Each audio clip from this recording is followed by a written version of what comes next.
Buenas gente, bienvenidos al canal, continuando nueva vez con los videos. Esta vez vamos a hacer un ejemplo sencillo sobre vectores gradientes. Pero primero, antes que nada, debemos saber qué es un vector gradiente. Bueno, un vector gradiente es un vector que tiene la forma, bueno, se denota de esta manera, como con un triángulo invertido, así. Fx sub 0 es un vector de la forma, déjeme escribirlo, de x sub 1. Luego le voy a explicar qué es lo que estoy escribiendo.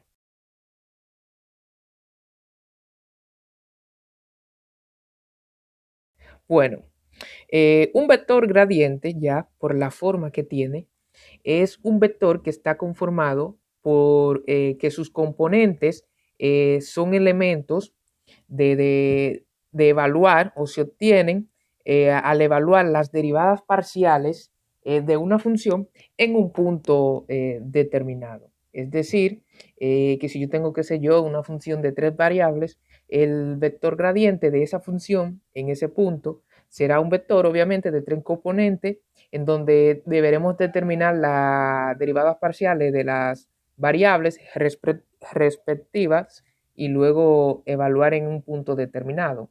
Fíjense que la función que nos están dando es una función de 2 variables. Entonces nuestro vector gradiente tendría solamente 2 componentes. También debemos determinar las derivadas parciales de la función f con respecto a x, con respecto a y. Luego a esas derivadas parciales vamos a evaluar en el punto que nos están dando, en el punto 2,2. Y cuando hagamos todo ese proceso, ese será nuestro vector gradiente. Entonces, vamos a comenzar de una vez. Entonces, vamos a suponer que queremos la derivada parcial de la función f con respecto a x. No, vamos a escribir la derivada parcial de f con respecto a x.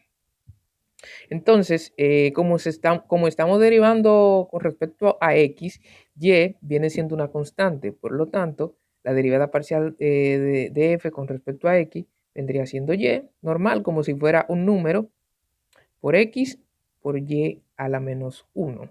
Bueno, a la menos 1. No.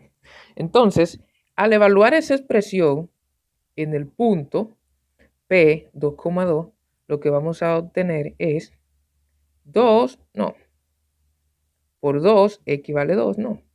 Luego por 2 elevado a la menos 1. Y eso es igual a 2 por 2 por 1. Y eso es igual a 4. Entonces, luego hacemos la derivada parcial de f con respecto a y. Entonces, en este caso, x vendría siendo una constante y y vendría siendo como nuestra variable. Entonces, esto se presenta como un caso de derivadas exponenciales, ¿no? Entonces, recordemos que la forma de derivar este tipo de funciones era ella misma, poníamos la función ella misma, multiplicada por el logaritmo natural de la base, que en este caso sería x. Ya, sí, esa sería la forma. Entonces, evaluando todo esto, entonces en el punto que me están dando, 2,2, sería entonces 2 elevado a 2 por el logaritmo natural de x. En este caso x también vale 2. Entonces escribimos logaritmo natural de 2. Entonces, resolviendo esto, quedaría 4 logaritmo natural de 2. Entonces, estas serían mis componentes del vector gradiente. Entonces, fíjense que esto está de manera, según la definición, eso está de manera ordenada. Se dice, el primer componente es la x sub 1, luego la segunda componente es la x sub 2 y así sucesivamente. Ya por convenio uno está acostumbrado a que siempre el orden que se da es x, y y z. Entonces, si nos guiamos de ese convenio, entonces nuestro primer componente sería la derivada parcial con respecto a la derivada de f la derivada parcial de f con respecto a x evaluada en el punto 2, y este sería en el punto 2,2, y este sería mi primer componente. Y por analogía, entonces, este que está aquí sería nuestro segundo componente.